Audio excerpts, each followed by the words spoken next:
Wakusu family, I'm back with another Pan-African cooking lesson. Today I want to talk about health and in particular the way that how we eat impacts our health and some things that we can do to combat some of the common health issues that affect Black people. In fact, today's meal is going to be a vegetarian option, and it's going to address a couple of foods that deal very specifically with a health issue that's sort of close to me and affects a overwhelming number of people in my both immediate and extended family. That's diabetes. One of the things that I realized several years ago is that diabetes isn't actually a condition that is hereditary. You don't inherit diabetes from your parents or your grandparents. Diabetes is a condition that develops, not the type where you don't produce insulin, but the type that develops over time, usually due to poor diet and a sedentary lifestyle.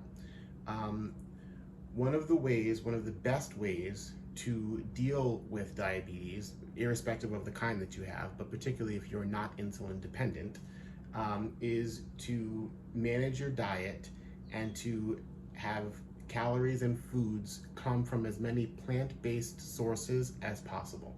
So that's what we're going to do in today's meal. We're going to create a bean and farro dish with a mushroom accompaniment. It's going to be very, very healthy and very, very tasty. There's going to be a lot of steps, a lot of components, and it's going to take a little bit more time than some of the other meals that we've made so far, but it will be well worth the wait. The nice thing about beans is that they are extremely low on the glycemic index, as is farro, which is the grain that we're going to use. So this is a riff on rice and beans. Farro is a much healthier option than white rice and even than brown or some other rices like black rice. Both beans and farro have a very, very similar number of heart healthy elements, lots of fiber. They are both low on the glycemic index. What low on the glycemic index means is that the sugars that your body converts food into, that's how your body fuels itself. It converts what you eat into sugars. Those sugars release, and that energy gets released very, very slowly over time, as opposed to when you eat refined carbohydrates. Both beans and farro are carbohydrates. Those carbohydrates go quickly when they're refined, so they spike your blood sugar and trigger an insulin response. Whereas these two components, black beans and farro, are going to give you a much more slowly accessed level of energy, which means that your body can regulate itself, manage its insulin, and manage its sugar levels much easier, and avoid diabetic conditions and deal with pre-diabetic conditions as well in a much more healthy manner. Both black beans and farro are ancient foods.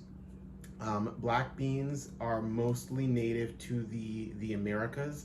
Both South, Central, and North America are native bean regions.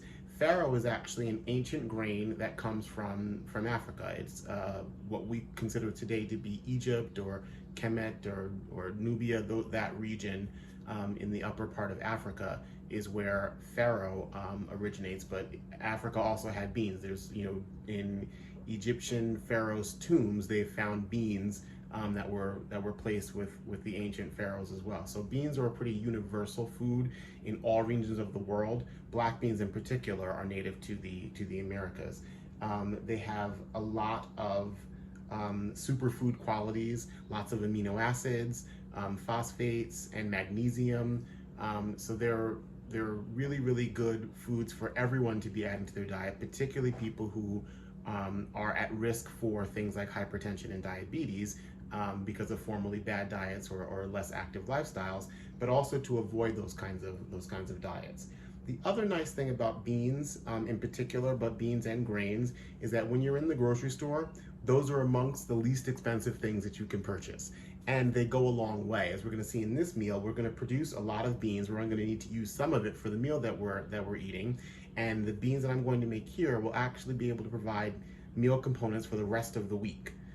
So why don't we go ahead and get started by looking at our ingredients and utensils before we get started with the cooking. Okay, First up, we've got our black beans. This is 3 cups of black beans. What's going to be surprising to most of you is that I'm not going to soak these beans overnight. They didn't soak; they're right out of the bag, and I'm going to talk about that a little bit later. But it is not necessary to soak beans overnight, which is sort of the customary and common misconception. I only learned that very recently from a Facebook friend of mine, but I've been doing it ever since, and it's cut down on my cooking time, and it makes creating beans from a dried bean, which is the healthiest way to consume them, a much easier and less laborious process. We've got our farro.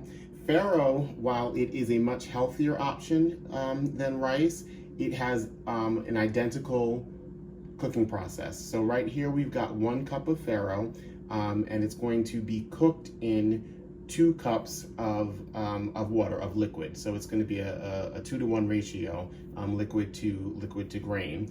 And like rice, we're going to rinse the farro off several times to get rid of any debris and loosen up the starches that are in it before we start cooking. Then we've got some flavor components. We've got a white onion and green pepper that I have just given a small dice to. We've got garlic. It looks like kind of a lot of garlic that I've diced up. It's probably about 5 cloves. I don't know if you can see, but some of this garlic is turning translucent. The reason I'm using so much of it is because the garlic is sort of on the cusp. I'm trying to get rid of it before it goes bad. As the garlic starts to become more translucent, it starts to lose some of its pungency and some of its flavor. So using a little bit more is a good way to be able to utilize your garlic without wasting it and having to throw it away when it starts to mold or to rot. I've got a tricolor selection of cherry tomatoes, and those I've given a chop, put them into pretty small pieces. We're going to use those in 2 different ways. In fact, all of these flavoring ingredients we're going to use 2 different ways, both in the bean preparation and then also as a topping or sort of sauce for the final dish that we're making. And then we've got 2 bay leaves. Bay leaves are not edible in and of themselves, but they are an amazing savory flavor component that you can add to all sorts of things. Pretty much anything that you're going to cook slowly over time, you can add a bay leaf to. It's an incredible ingredient to use in braising anything, in roasting things, in stewing things, and even in poaching things. Our spice array is sort of the usual suspects of salt, pepper. Whenever I use fresh garlic, I like to use a little bit of a background note of granulated garlic as well. We've got some parsley, we've got some clove, fennel seed, cayenne pepper, because you gotta have a little spice, and then smoked paprika. We've got our olive oil, and we've got our balsamic vinegar. From a utensil standpoint, we're going to use a fork, which is going to fluff our farro. We've got obviously the chopping knife, a spatula, a slotted spoon, and a strainer, because we're going to rinse and strain our beans and our rice. And then lastly, we've got a half a mushroom. I'm going to be having this meal for lunch, so that's going to be the sort of meat substitute component of the meal that's going to round it out and make it a fully composed meal. We're going to use half a portobello mushroom cap. All right, let's get started. So I've gone ahead and rinsed my farro and my black beans. Rinsing it is just to get rid of any of the debris, just from the processing and packaging, and like I mentioned in the case of the farro, to remove some of the excess starch and start to loosen that process up. With the black beans, what you're trying to do is look for any of these sort of dead beans that are sort of wrinkly and maybe even a little bit crusty or moldy or whatever. You want to get rid of those. Those are what you're looking to filter out when you rinse the beans. For the farro, I rinsed it probably 5 or 6 times until the water is mostly clear. For the beans, probably 3 or 4 times. The water will never be clear with black beans. It's going to always be a little bit black because of the coloring of the bean shell. I've got both of my pots going on, heating up. I'm not putting any oil in either pot. What we're going to do first is we're going to go ahead and get the farro into the pot that we're going to cook.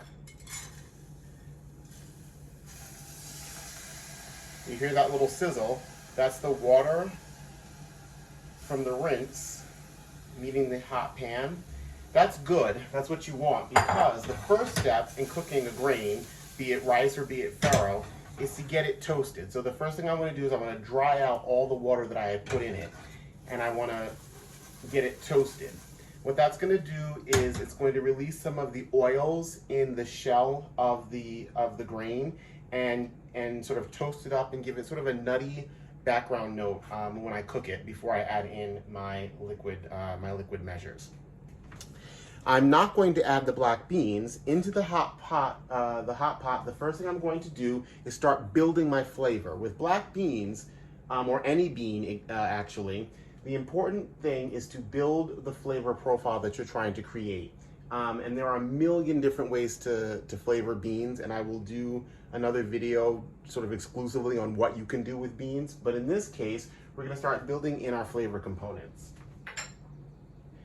First off is our onion, and I'm going to add, not all of it, almost all of the onion. I want to save a little bit of it for the topping, the sauce that I want to make once this is all done. So I'm going to leave about that much of the onion. Then I'm going to add green pepper.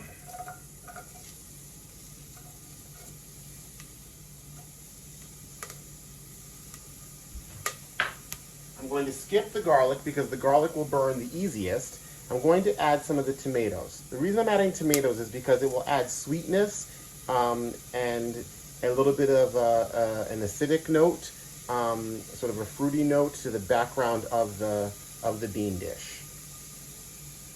So I'll add almost all of the tomatoes. Get some yellow ones. Then I'm going to add my smoked paprika. I always eyeball things. If I had to guess, it's probably about a teaspoon and a half. I'm then going to add my cayenne. I'm going to turn my light down just a little bit. My cayenne pepper. I'm going to add fennel. Again, roughly a teaspoon. And I'm going to add a little bit of clove. The reason you want to add your spices and your flavoring in first is because you want for that to have a chance to open up and to breathe. You want to get those spices, those seeds, you want to get those things toasted up before you start to add in the main component. And if you had smell-o-vision, you would see that all of the oils in those spices are starting to open up, and we're getting something that smells really, really delicious. Okay, I'm gonna let that go for a little bit, and while I wait on that, I'm gonna toss my farro. And now it's fully dried, and you can see that in the bottom of the pan, I'm starting to get a little bit of color. That's what I want. That's how I know that I'm good to add liquid. That, and I can start to smell the nuttiness open up in the farro itself. So I'm going to go ahead and get 2 cups of water. You could also use chicken stock or vegetable stock. You could add a little bit of white wine to this, just depending on what kind of flavor profile you want it to build. I want something fairly neutral, so I'm just going to use water.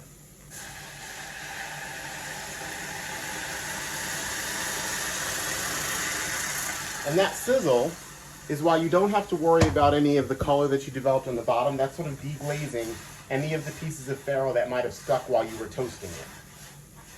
Give it a little bit of a stir, and then crank that fire up really, really high and cover it. Now the pots that I have a little steam indicator, so it's going to whistle when the water starts to boil so that I know. If you don't have a pot that's like that, keep checking it, or just don't cover it, and once it starts to boil, you can put the cover on. And then lower the heat once you start to boil the water. Coming back to our pan with our flavor mix for the beans, this is looking good. It's smelling really, really good. And what I'm looking for is that I want to make sure I see a little bit of a char on my tomatoes and on my green peppers, which I do see now. So at that point, this is ready to take the beans. Just going to put them right in there.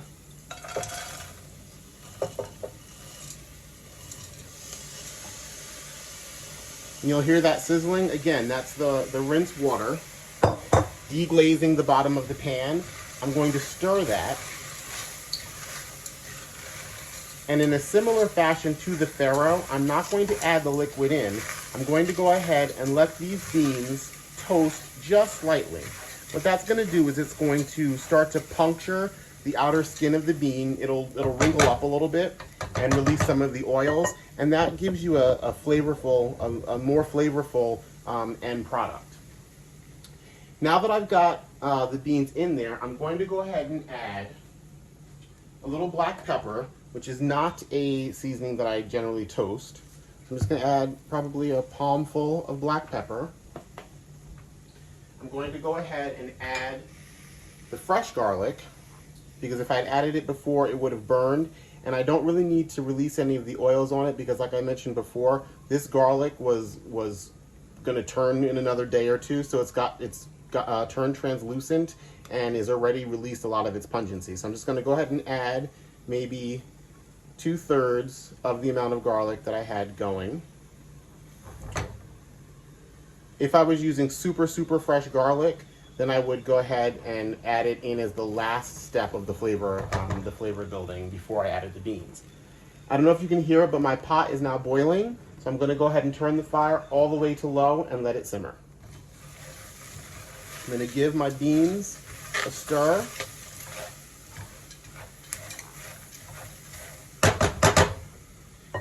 Then I'm going to add the granulated garlic. Again, I'm going to put maybe a palmful in.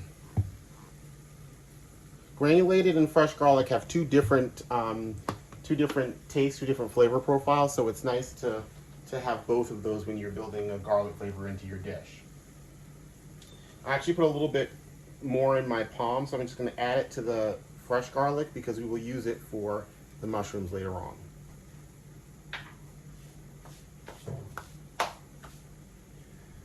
So I'm going to go ahead and stir that again.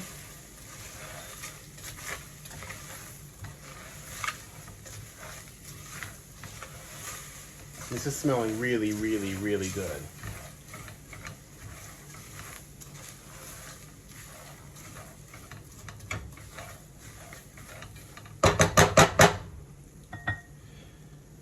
Last step is to add our liquid. There is no ratio of water to bean when you're cooking beans. What you're looking for is to cover the beans enough to give them water to absorb, and then determine how much liquid you want to end up with. If you want a drier end result, like say you wanted to use these beans more so in salads and other types of dishes, you might not want them to be as soupy. If you were making a black bean soup, or if you were going to make some sort of a puree, then you would want them to be very soupy. If you were just doing like a beans and rice, you'd want them to be moderately soupy. So the first level is to make sure that there's enough water in to just cover the beans. And then the soupier you want your end result to be, you add a little bit more and a little bit more. So we're going to go ahead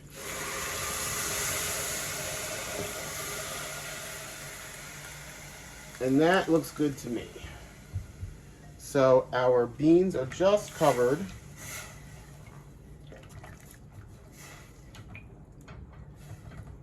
And in fact, I'm going to give it just a little bit more. All right. So now that the water is in there, I'm going to go ahead, put my top on. Again, I've got the steam indicator. I'm going to crank that fire all the way up to turbo. Get that boiling.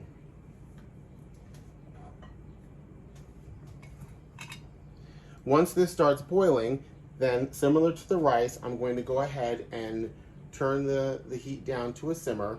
The farro, excuse me, not rice, the farro will be done in about 20 minutes, whereas the beans are going to take about an hour and a half to 2 hours, depending on the level of doneness that you want. In this case, I'm probably going to let them go for the full 2 hours. You can cook them as long as 3 or 4, depending on just how tender you want for them to be. It's telling me that the water has come to a raging boil, and it's right. So now we've got one more step before we put it on simmer. I like to do this last. If you did this, as the water was coming up to boil, I don't think it would make a ton of difference. It's just the way that I choose to do it. The bay leaf, and I'm only going to use one.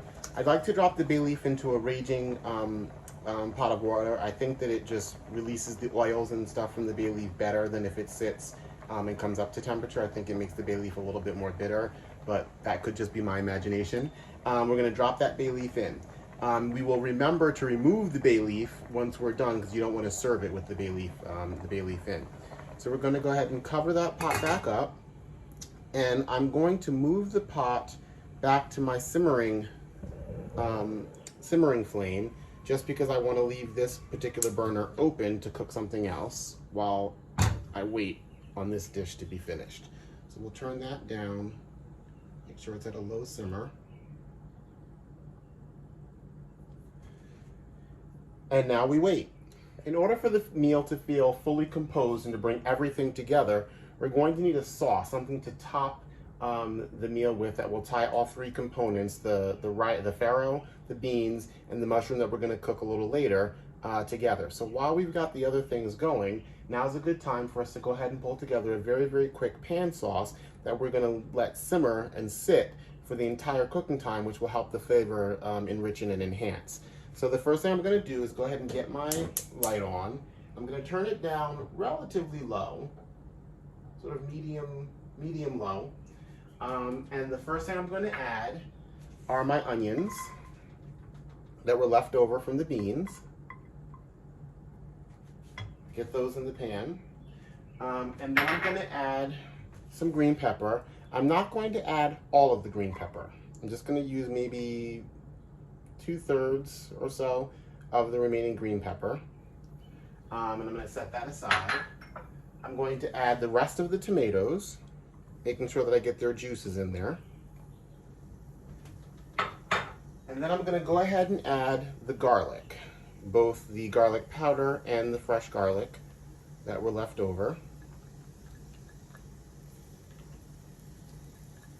You can hear the sizzling start.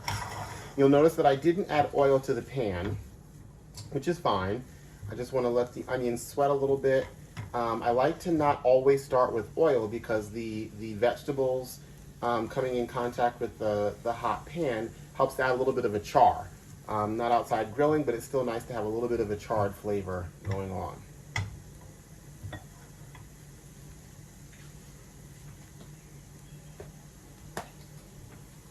I'll go ahead and add a little salt. Adding salt at this stage, which you'll notice I didn't do with the beans, this will cause the green peppers and the onions to start to release their water content. So it'll help them sweat out that much faster. Beans I salt at the end of the cooking process, not in the beginning. We'll add a little pepper.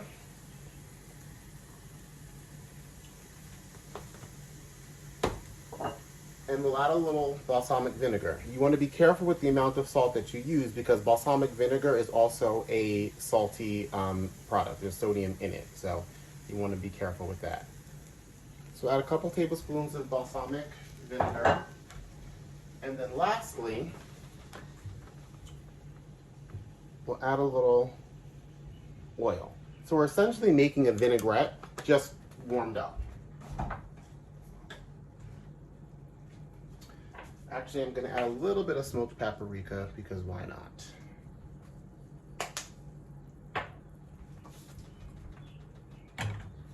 I'll go ahead and stir that up. So we're going to have sort of a salsa vinaigrette, if you will, that's going to go on top of our beans and farro and mushroom dish. So what we're looking for now, and I'm going to turn the heat up a little bit now that I've got all the components in. We're looking for this to come up to a pretty strong sizzle, which should happen pretty quickly.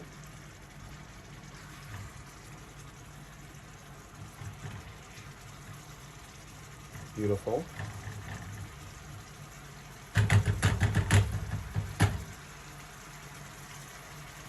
And we're not going to put a top on this, but we're going to let it sizzle for a couple of minutes. And then we're going to go ahead and reduce the flame and let that simmer. This will simmer for roughly the amount of time it takes the farro to finish. Okay, so things are progressing nicely. Our farro is almost done, so what I'm gonna do is just check it, and what you'll notice is that each of the grains has sort of plumped up to about 2 or 3 times the size that they were when they were dry, and they are soft and tender with just a little bit of chewiness, There's going to be a little bit of water left in the pot. You can see that. I'm actually going to take some of that water and I'm going to very carefully add it to my simmering sauce. Not all of it, but enough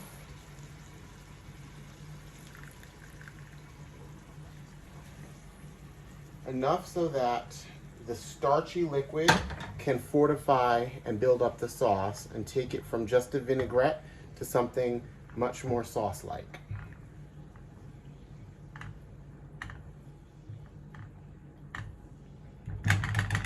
We'll let that continue to simmer, and we'll let our farro go for a little while longer. While the farro finishes cooking, the last thing we're going to do to the farro is we're going to take some parsley and add it directly to the farro.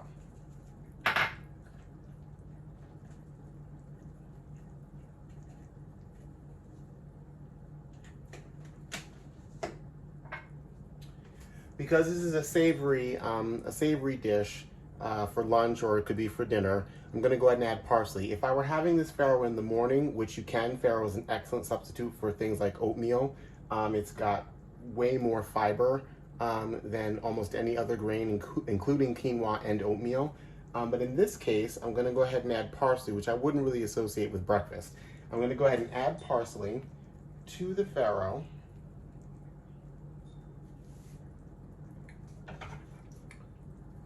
Right on top. I'm going to take my fork and I'm going to fluff it.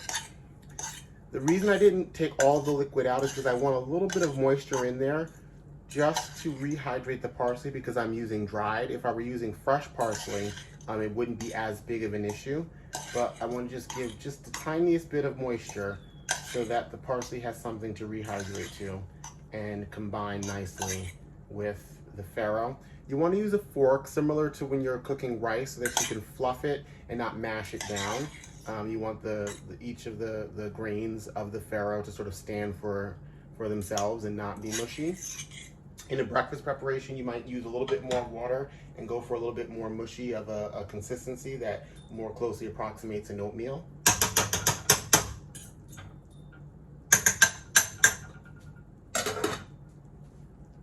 So now we've got our farro finished, and I'm going to go ahead and take the light down on the farro. And our pan sauce is looking really, really good. I'm going to just let that simmer for a couple of more minutes. And now is a very good time to check on our beans. Look at that. So we've seen that they've cooked down. The liquid has definitely reduced from when we put it in. Our bay leaf is still in there doing well. We're going to let this go for quite a bit more time, but it's a good time to look and check and see what the shell of the beans is doing. Just check one of them. I like to just take one. And right now, it's extremely al dente, but chewable, which means that the skin, the shell of the bean itself has broken down and the liquid has started to permeate the bean. Now is the time when I add salt. I mentioned earlier that I don't add the salt in the beginning because the bean is too hard. It can't really absorb the shell. It can't really penetrate the shell, so the seasoning is not going to get in. I want to wait until the bean has softened before I add my seasoning, my salt seasoning. So now I'll go ahead and add some salt to my beans so that they aren't bland. Because no matter how many spices and herbs and other flavorings you enhance your food with, if you don't give it the proper amount of salt, your food is going to taste bland. Salt's purpose is to bring out and enhance the flavors that you're adding to your food. And in the case of things like farro and beans, bananas, things that have high amounts of potassium, that's something that you should really, really pay attention to, because a lot of people are afraid of salt due to things like hypertension, high blood pressure. Well, obviously you want to control the amount of salt you use, but in addition to that, upping and making sure that you're getting enough potassium in your diet can help to counteract the effects of hypertension.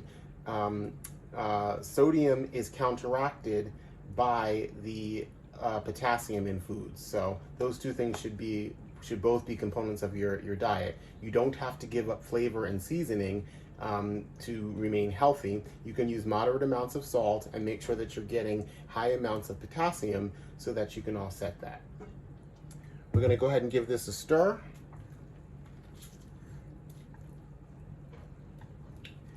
And then we'll let our beans go for probably another half hour, maybe 40 minutes. We'll see.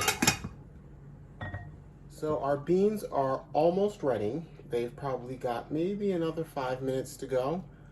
So what I'm going to do at this point is a nifty little trick. I'm going to take my half of a mushroom that I'm going to have with my lunch, and I'm going to place it directly into the beans, give it a little push, find a little cradle for it so that it soaks down in there. I'm going to cover the beans back up, and that's how I'm going to cook the mushrooms. So they're going to soak up all of that seasoning, the salt, the paprika, the fennel, the cayenne pepper, all of it.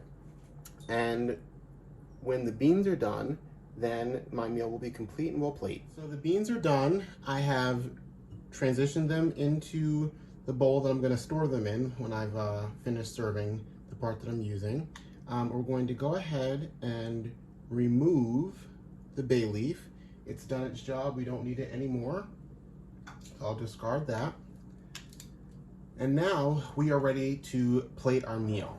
So the one thing that is important to think about when you're composing a dish is the texture of that dish. You want to have some things that are a little bit smooth, some things are a little bit crunchy, some things that are a little bit fresh, some things that are a little bit spicy. In this case, I want to have the beans work two different ways. So I'm going to pull out my food processor, which I always keep on the counter. Just makes it easier than pulling it out and putting it away and pulling it out. And I'm going to take a little bit of my black beans that I've just finished cooking, that are still piping hot. You'll notice that the mushroom is still in there soaking up some of that bean liquid. And I'm going to add a couple of spoonfuls of the black beans into the food processor.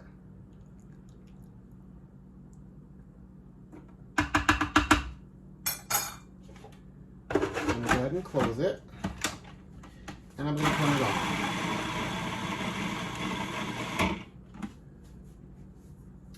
I'm going to go ahead and add a little bit of the liquid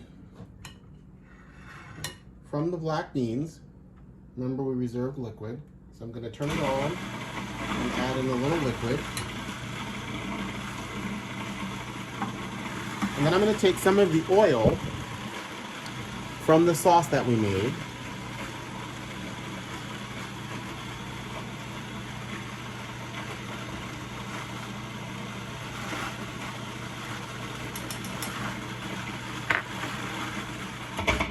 And drizzle in some of that oil from the sauce. We'll check it.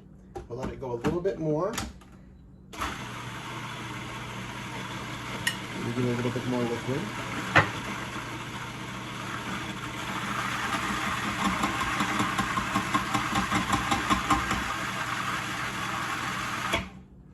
Check it again. Scrape down the sides. We've got a nice little bean puree. Set that aside for the moment, and we'll begin the plating process.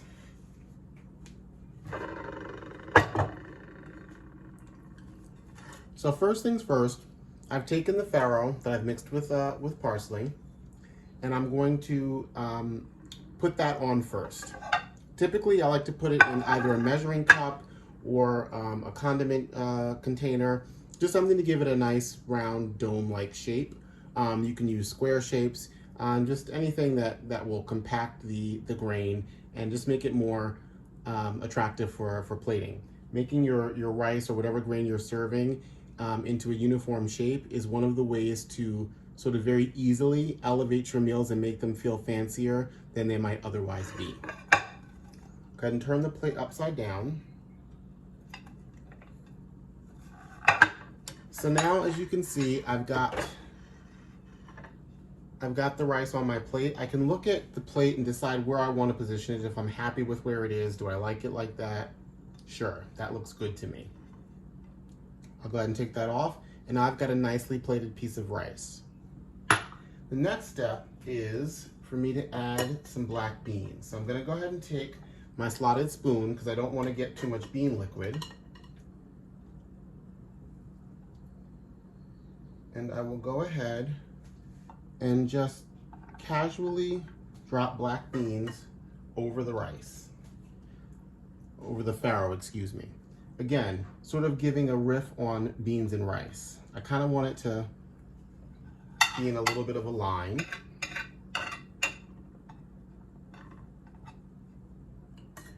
The next step is to go ahead and get my mushroom in place, but before I do that, I want to put down some of this puree that I just made.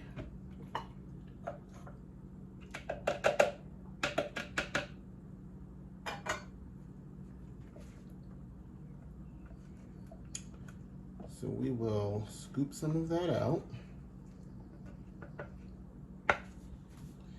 and we'll dollop it right onto the plate. Maybe I'll give a little bit more. So you've got beans two ways, and then we'll just give a little bit of a spread.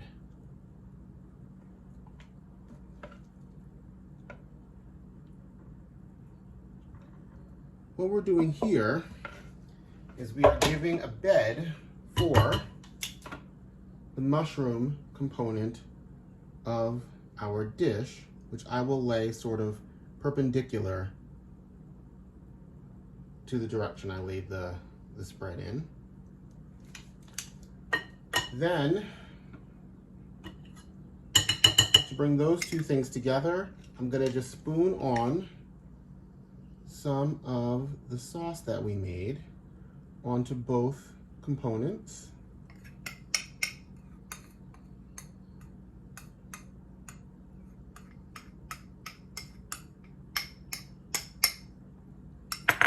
And then you remember that we reserved a little bit of the fresh green pepper. I'm going to add that to do two things. One, it will give us a little bit of a crunch, and as you can see, it will also help give us a little bit of color for our dish. And then our final step, I'm going to add a little bit of parsley just to finish everything off. And we can consider that plated.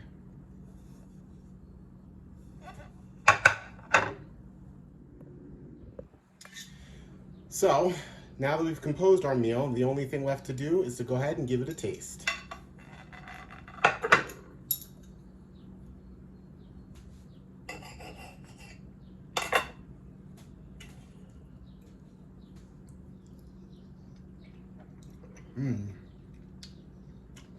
That mushroom is very satiating. It's sort of a thick piece of a vegetable that sort of approximates a meaty flavor, and it soaked up all of that liquid from the beans, so it has a very similar taste. Eating it with the puree, getting some of that green pepper, fresh green pepper, and then some of that pan sauce that we made, gives it a crunchy, salty bite, and then the green pepper gives you a little bit of relief from all of that heaviness. And then our farro is fluffed perfectly. You've got the parsley giving a very herbaceous sensation, and then with the black beans, you're getting a very heavy, satisfying filling, but not overly so.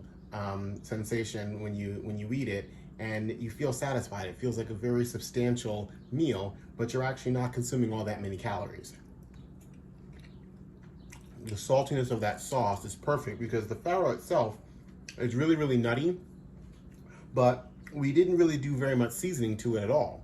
So it's the absorption of the black beans and that pan sauce that we really needed to connect all of those components, and especially to really bring that farro to life and make the herbiness of that parsley really, really punch and really pop when you taste it.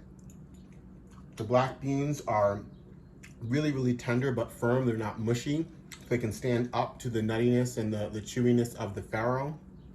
And again, it's a super, super healthy, very, very calorie conscious meal. And it's something that for people who are struggling either with weight management, if they're struggling with a medical condition like diabetes or hypertension, these are the kinds of foods and this is the kind of preparation that is going to work wonders for the small additions to your diet that can still give you all of the same filling qualities and all of the same satisfying textures that a meat-based diet would give you and is difficult to give up, but doing it all through a plant-based approach. And looking out for our health is, of course, one of the most important, if not the most important things we can do as a people. The healthcare system is not going to take care of us. We have to take care of us. I hope you enjoyed this particular video, and I hope that you all try this or versions of this meal. Like I said, we're going to be doing a lot of different types of bean preparations in the coming videos. I look forward to seeing you on the next one. Bye-bye.